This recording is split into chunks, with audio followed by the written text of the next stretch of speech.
was really hurt by this because Fitzpatrick and him are so close, but at the same time, they trust in what Brian Flores and the team's decision makers are doing and the culture that they've established.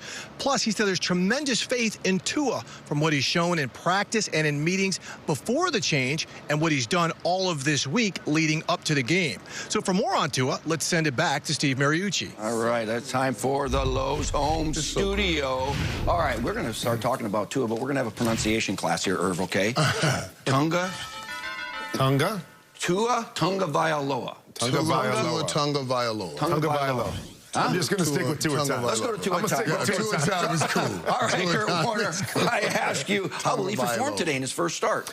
I believe it's going to be a challenge for him in his first start, guys. It is, not just because he's a young rookie, hasn't played a lot, didn't get the preseason, but it's really about the Rams defense to me. And I know everybody wants to talk about Aaron Donald, which is a big factor, but as a quarterback, you don't really think about those guys playing defensive line. You're worried about what happens on the back end. Right. If you watch the game on Monday night, this is an aggressive secondary of the Los Angeles Rams. They are going to attack the line of scrimmage, which is what we say, shrink the field for Tua. It's going to be tough to make those quick throws. Can you get some deep throws? Get them in the secondary because they're looking back at you? Yeah, you can get some double moves, but Irv, I don't know if he's going to have time with Aaron Donald and company to hold the football and get those double moves. So they're attacking downfield, and they're going to shrink the field on Tua. I believe it's going to be a struggle. Yeah, and Kurt, you know what I thought about, guys? I thought about, because, I was with Chan in Dallas, and the things that I didn't think fit my skill set. Because, we ran a timing offense. I wanted to go up the field,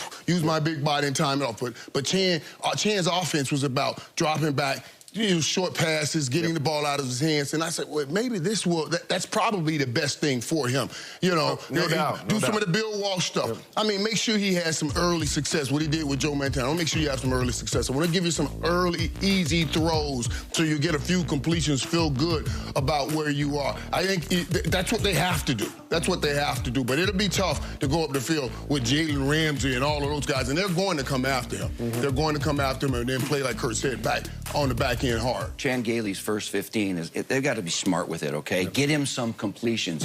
Get him started, some success, whether that means throwing screens or quick throws or whatever that is, high completion percentage. Think about it, Kurt Warner, his first start. You remember your first start, remember? Yeah. And you look at it, there's Aaron Donald snorting at you right there. Yeah. It's like, oh, my God. And then you look up in the back end you mentioned, there's Jalen Ramsey. That's my #1 in my progression. I got to throw against Jalen Ramsey. That's going to be tough. But watch for this, too, Coach. Watch for this. Watch the sideline. Watch how those guys, everybody on that sideline, he'll have an early opportunity. He make early plays, they'll start gaining confidence in him as a young guy. Remember doing the same thing with Jerry when we were watching Dak Prescott. I said, watch the sideline. Don't just watch the field. Watch how many guys are coming up looking to get some hope in this young kid. Yeah, my first start, I had Ray Lewis, Rod Woodson on the back end. I remember looking at those guys thinking, okay, this is the NFL. But I think you make a great point about something good early, because once you make a completion, no matter if it's your first game or your last game, you settle in. When things go bad early, now you start to press a little bit, something to watch for in that game. All right, talk about good early. Let me send it over to Ian Rappaport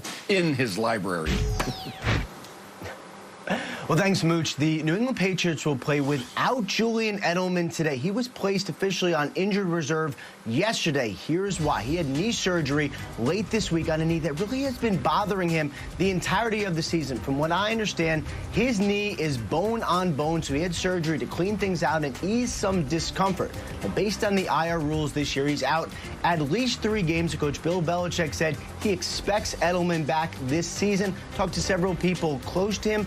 They have their doubts on if that is the case. Either way, if he returns this season, he's going to be doing it on a knee that still hurts. Meanwhile, the Cleveland Browns are going to be playing today without Odell Beckham Jr., placed on injured reserve with a torn ACL. And, Rich, there's a very real possibility that the Browns and Odell Beckham will not continue this relationship after the season.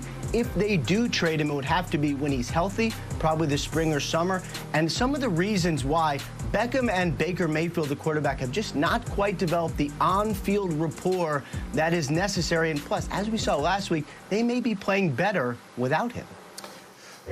Okay, so as we could see on your screen, we do expect for fantasy football players of Dalvin Cook to have him available. Those who are waiting for Aaron Jones to come back need to wait at least another week. Same with Miles Sanders, as the Eagles are using their bye week to make sure he's ready for the long run. And then Deebo Samuel out for the 49ers, but it appears that Tevin Coleman will be back for those who have him in fantasy football.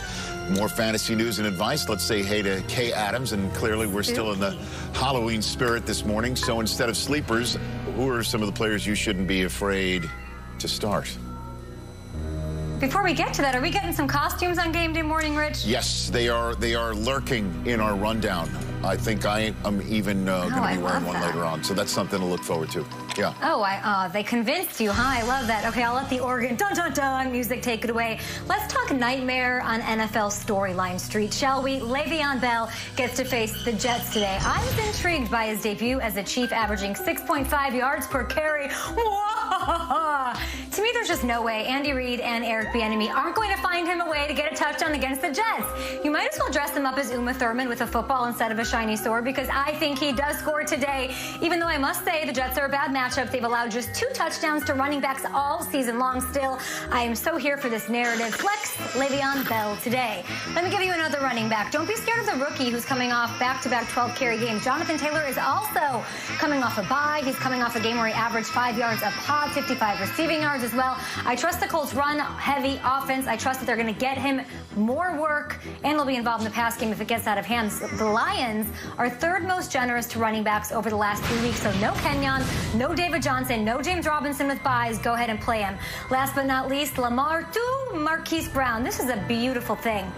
Hollywood is just 45th at wide receiver on the year, behind guys like Russell Gage and Tim Patrick, but the Steelers can be thrown on. It's true, they've allowed 21 passing plays of 20 or more yards this year. That is good for 9th most in the league. If Lamar and Hollywood, Rich, can connect on even 2 or 3 or even 1 huge deep shot in this league, you'll go from being scared to celebrating a win in a hurry. All right, so which dynamic duo is in your stack of the day today, Kay?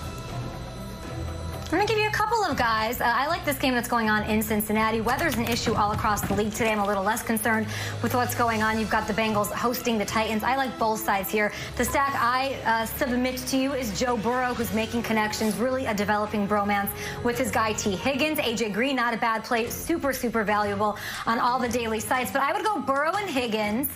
I don't think the O-line's going to be an issue. And then I would run it back with Derrick Henry on the other side, because you can't afford to play Derrick Henry and pay for him using a salary cap if you get the discount on Burrow and T. Higgins. I don't hate Jonnu Smith on the other side. I don't hate Ryan Tannehill and A.J. Brown. I'd get as many guys in this matchup as possible. All right, you like that. Okay, so you'll be back later with your fantasy monsters of the day as well. That's Kay Adams, so you can catch every single. By the way, congrats on your 1,000th show. Congrats on everybody being back in studio. We know what that feels like. That must feel like, like Christmas, I guess, on this Halloween for you. So that's Kay Adams going to be joining us later. Feels like Christmas, but it's going to feel like Halloween in a little bit. I love it. Terrific. We'll see you later, Kay. Is that Champ's own Twitter handle? Irv, look. Champ's got his own Twitter handle now, @Champ for Irv. We'll get through this season together. Champ's first tweet. It's Champ's first tweet. I love that. Michael. I see you, Champ. It's so heartwarming. It really is. It's emotionally supportive. It is. I appreciate you saying that, Champ. Oh, nice. And that's a nice transition to the dog pound. We like it. Oh, it's just next level stuff already, first hour weekend.